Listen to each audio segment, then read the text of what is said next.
Assalamualaikum warahmatullahi wabarakatuh. Perkenalkan, nama saya Muhammad Erwin. Saya dari Prodi Manajemen, di mana pada video kali ini saya akan menjelaskan tentang UTS pengantar akuntansi saya. Baiklah, langsung saja kita ke bagian 1. Baik, kenapa demikian? Karena 4 pilar standar keuangan tersebut itu sudah diakui dan ditetapkan di Indonesia. Nah, dengan standar-standar keuangan tersebut itu diharapkan mampu menciptakan serta meningkatkan kualitas informasi dalam laporan yang disampaikan, sehingga laporan tersebut sesuai dengan keadaan dan menjamin transparansi serta akuntabilitas laporan. Selanjutnya yaitu nomor 2. Nah, apa itu basis akrual? Basis akrual yaitu sebuah teknik pencatatan akuntansi yang pencatatannya dilakukan saat terjadinya transaksi, walaupun kas belum diterima. Nah, dalam pencatatan penggunaan basis akrual ini tentunya akan lebih akurat dan menggunakan basis akrual aset, kewajiban, dan ekuitas ini mudah diukur. Di dalam basis akrual, sebuah pendapatan akan diakui ketika perusahaan memiliki hak untuk melakukan penagihan dari hasil transaksi. Dan menggunakan basis akrual ini tidak mempedulikan kapan kasnya akan diterima dan kapan kasnya akan dikeluarkan. Biaya di dalam basis akrual ini ketika kewajiban membayar sudah jatuh tempo, dan biaya tersebut sudah dapat diakui ketika kewajiban membayar sudah terjadi meskipun kas belum dikeluarkan. Baik, untuk menjawabnya saya menggunakan tabel seperti ini, di mana harta saat posisi normal itu berada di debit dan bertambah juga di debit, namun saat berkurang dia berada di kredit. Sedangkan utang itu saat berada di posisi normal itu berada di kredit, bertambah juga berada di kredit, namun berkurangnya berada di debit. Selanjutnya itu modal itu normalnya berada di kredit, bertambahnya berada di kredit, dan berkurangnya berada di debit.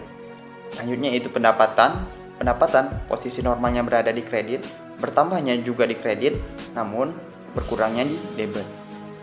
Yang terakhir yaitu beban ini posisi normalnya berada di debit dan bertambahnya juga di debit, namun berkurangnya di kredit. Jadi seperti itu. Selanjutnya yaitu kita masuk ke nomor 4. Nomor 4, apakah itu termasuk ke dalam transaksi keuangan? Saya menjawabnya yaitu iya, karena yang namanya transaksi adalah proses yang menyebabkan perubahan posisi harta ataupun keuangan perusahaan tersebut. Dengan menyerahkan kendaraan pribadi ataupun rumah kepada perusahaan, maka harta perusahaan akan bertambah. Itulah mengapa ini termasuk ke dalam transaksi keuangan. Saya akan menjawab nomor 5. Untuk yang pertama yaitu jurnal penyesuaian. Jurnal penyesuaian ini penting untuk dilakukan dalam penyusunan laporan keuangan karena ada beberapa alasan. Salah satunya adalah pemutakhiran atau update pada beberapa akun yang ada di buku besar. Selain itu, jurnal penyesuaian disusun agar akuntan dapat menetapkan saldo pada catatan akun di akhir periode penyusunan buku besar. Akuntan juga dapat menghitung pendapatan serta beban yang akurat dengan membuat jurnal penyesuaian dalam periode tersebut. Dengan begitu, informasi saldo yang tercatat dalam akun buku besar sesuai dengan nominal yang sebenarnya. Kemudian yaitu buku besar.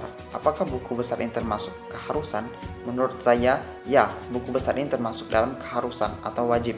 Karena dengan buku besar ini membantu meminimalisir terjadinya banyak kesalahan dan menghindari adanya resiko kegagalan bisnis. Nah, jika kita tidak membuat buku besar, kemungkinan dalam penyusunan laporan kita itu terjadi banyaknya kesalahan dan bisa jadi akan terjadinya resiko gagal bisnis. Selanjutnya yaitu nomor 6. Rumus persamaan dasar akuntansi sebenarnya cukup sederhana, yaitu harta atau aset sama dengan modal atau ekuitas. Baik, saya akan menganalogikannya. Ketika sebuah perusahaan itu didirikan, sang pemiliknya biasanya mengandalkan modal sendiri yang dinamakan dengan ekuitas. Ekuitas tersebut kemudian sebagian dipakai perusahaan untuk membeli aset, dan sebagian lainnya ditempatkan dalam bentuk kas perusahaan. Berikutnya, perusahaan yang berencana berekspansi tentu tidak sanggup jika hanya menggunakan modal sendiri yang sangat terbatas, sehingga perusahaan pun mengajukan utang atau kewajiban ke pihak lain seperti bank atau lembaga keuangan lain. Dari utang tersebut, perusahaan bisa mengembangkan bisnisnya.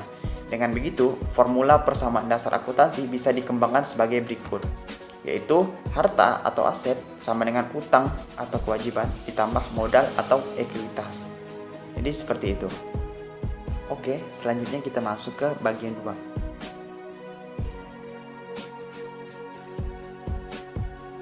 Nah, dari soal tersebut kita dapat membuat jurnal umum sebagai berikut.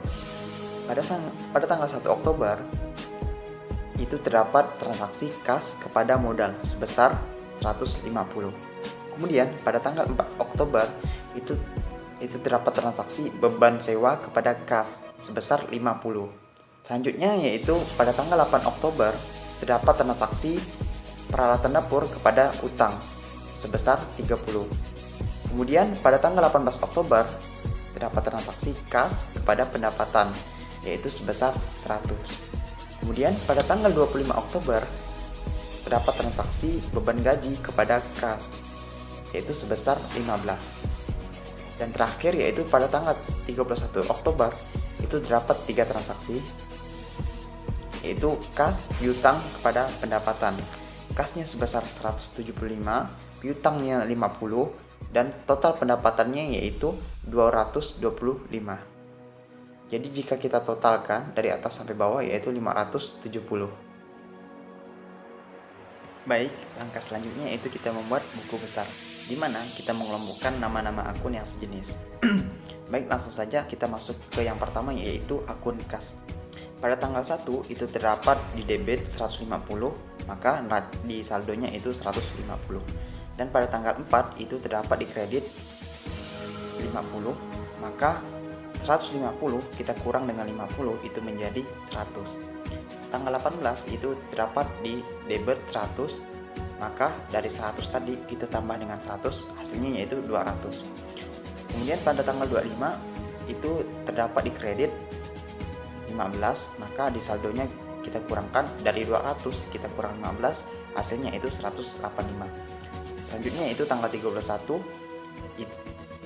itu terdapat 175 di debit, maka di saldonya yaitu 185 kita tambah dengan 175, maka hasilnya yaitu 360.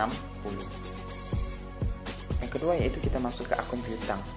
Akun piutang itu hanya terdapat satu transaksi yaitu pada tanggal 31, di mana pada tanggal 31 terdapat di debit nominalnya sebesar 50, maka di saldonya yaitu 50. Yang ketiga kita masuk ke akun peralatan.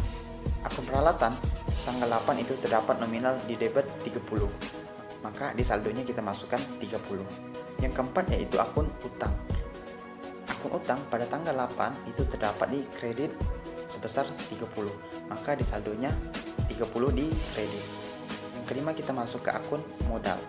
Di modal tanggal 1 itu terdapat nominalnya 150 di kredit, maka di saldonya kita masukkan 150 juga di kredit. Kita masuk ke akun pendapatan. Di akun pendapatan pada tanggal 18 itu ada nominalnya yaitu 100 di kredit, maka saldonya kita masukkan juga 100 di kredit. Kemudian tanggal 31 itu terdapat nominalnya di kredit 225, maka saldonya dari 100 tadi kita tambah dengan 225, maka hasilnya yaitu 325. Selanjutnya yang ketujuh yaitu beban gaji. Pada tanggal 25 itu terdapat di debit nominalnya sebesar 15, maka di saldonya juga debit 15. Yang ke-8 kita masuk ke akun beban sewa. Pada tanggal 4 di beban sewa itu terdapat di debit 50, maka saldonya juga terdapat di debit itu sebesar 50. Jadi seperti itu untuk buku besar.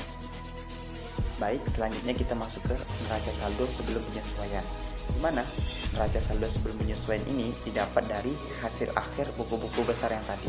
Baik, langsung saja kita lihat.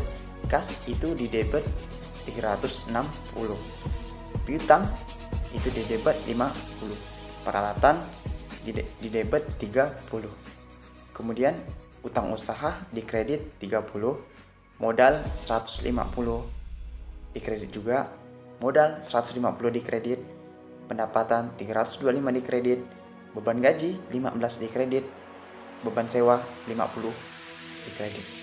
Totalnya harus balance, di mana kredit dan debit harus sama, yaitu sebesar 505. Dari transaksi jurnal umum sebelumnya, itu didapatkan masih ada akun yang belum terselesaikan, yaitu pada tanggal 4.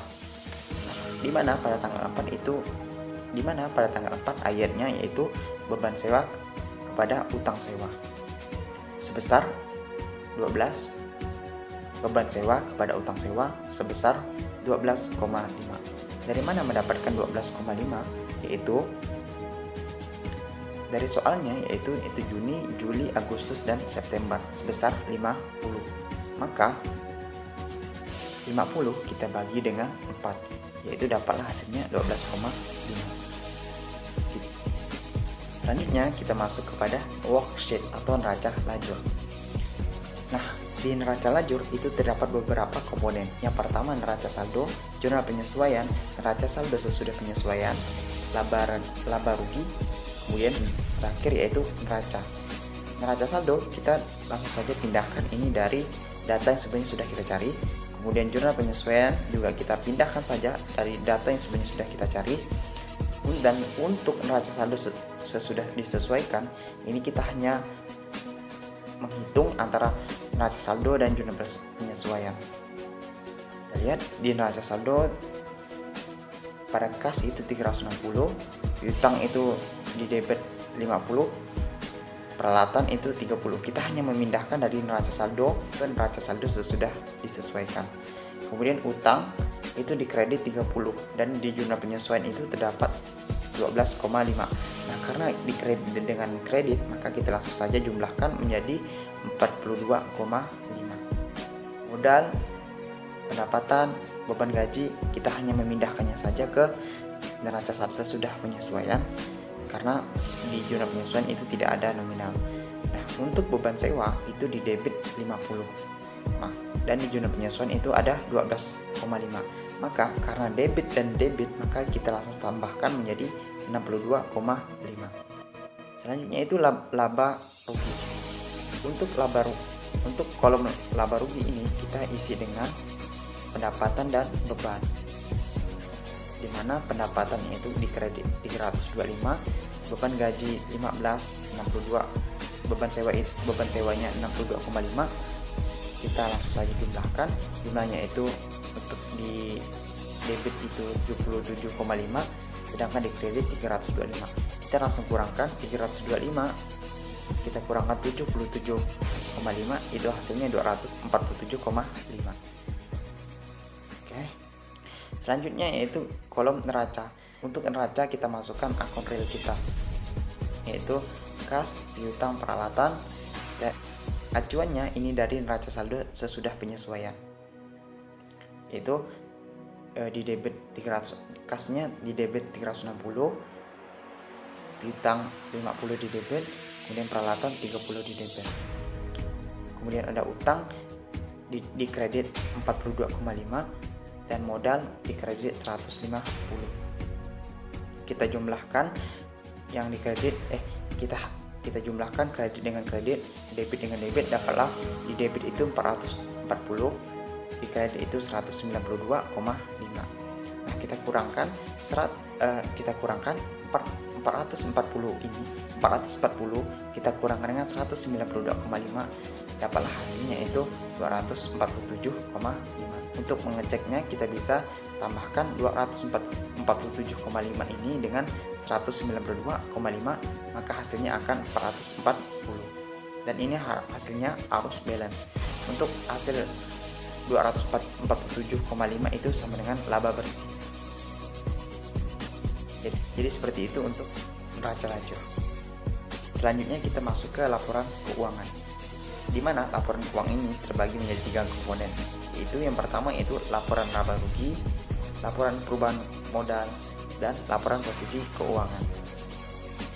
Oke, yang pertama yaitu laporan laba rugi. Di laporan laba rugi ini kita mengurangkan pendapatan dengan beban. Jika pendapatannya lebih besar ketimbang beban, maka perusahaan itu dikatakan untung atau laba. Baik, di sini kita lihat pendapatannya yaitu 325. Total pendapatannya 325. Dan di beban itu beban gaji 15 dan beban sewa itu 62,5. Pendapatan kita kurangi dengan total beban, yaitu 325 kita kurangi 77,5, dapatlah hasilnya 247,5. Setelah kita mendapatkan laba bersih, selanjutnya itu kita masuk ke laporan perubahan modal, di mana ini kita di dalam laporan perubahan modal ini terdapat modal dikurang prive ditambah laba bersih. Karena di sini tidak ada prive, maka kita hanya menambah modal dengan laba bersih, yaitu 150 kita tambah dengan 247,5. Dapatlah modal akhirnya yaitu 397,5. Selanjutnya itu laporan posisi keuangan, di mana di sini ada aset lancar. Aset lancar yaitu ada kas 360, piutang 50, maka total aset lancarnya yaitu 410. Kemudian yaitu aset tetap terdapat yaitu peralatan yaitu 30, maka total aset tetapnya yaitu 30. Jadi total aset lancar kita tambahkan dengan total aset tetap 410 kita tambah 30 sama dengan 440. Selanjutnya itu liabilitas dan ekuitas. Di liabilitas itu terdapat utang itu sebesar 42,5. Total liabilitas lancarnya yaitu 42,5. Yang di dalamnya itu terdapat modalnya yang sebelumnya sudah kita cari dari laporan perubahan modal itu sebesar 397,5. Jadi kita tambahkan 42,5 ini dengan 397,5 ini sama dengan 440, maka total liabilitas dan ekuitasnya itu 440 ini harus balance dengan total aset. Jadi total liabilitas dan ekuitas ini harus balance atau seimbang dengan total aset. Jadi seperti itu. Baik, mungkin itu saja yang dapat saya sampaikan. Kurang lebihnya saya mohon maaf atas segala kekurangan dalam video ini. Sebenarnya datang dari Allah.